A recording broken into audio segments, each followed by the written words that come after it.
शुभ सकाळ. तर 2 दिवसाच्या ट्रिपचा आज झाला होता दी एंड. सकाळी लवकर मुंबईला पोहोचलो आणि लोकल पकडून आपापल्या घरी जायला निघालो. खूपच सुंदर ट्रिप झाली. जशी आम्ही प्लॅन केलेली अगदी तशीच. ट्रिपच्या आठवणी मनात घेऊन मी पलकला तिच्या स्टेशनला सोडलं आणि निघाली मी माझ्या घराच्या वाटेला. आज सोमवार असल्यामुळे बाजार लागला होता.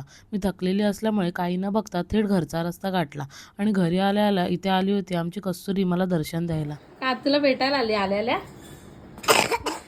आज सुट्टी न घेता काम करायचं ठरवलं होतं आणि म्हणून आज वर्क फ्रॉम होम घेतलं.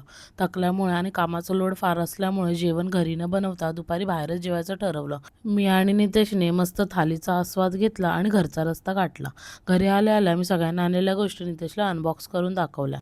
ट्रिपमध्ये असताना आमची कस्तुरी मला खूप मिस करत होती आणि सारखी फोन करून म्हणत होती की आत्तू येताना मला खेळणं घेऊन ये. मग तेच मी इथे तिला खेळणं आणलेलं त्याच्याबरोबर ती खेळत आहे. तेच बघत बसते. ऑफिसचं काम खूपच असल्यामुळे रात्री जेवणाचा बेत साधाच ठेवला, जो पटकन बनवता येईल आणि पोट भरून खाता येईल असा. नितेशसाठी चीज ऑमलेट आणि खिचडी भात. 3 दिवस ट्रिपला काय गेली आणि त्याची शिक्षा मिळाली असं वाटायला लागलं. पटापट काम संपवलं आणि शेवटी कंटाळून रात्री 11:30 वाजता लॉगआउट केलं. तर असा होता माझा आजचा दिवस. खूपच हेक्टिक. तुमच्या बाबतीतही असंच होतं का? कमेंट करून सांगा. आणि आजच्या व्लॉगसाठी एवढंच. Bye bye. भेटू उद्याच्या व्लॉगमध्ये.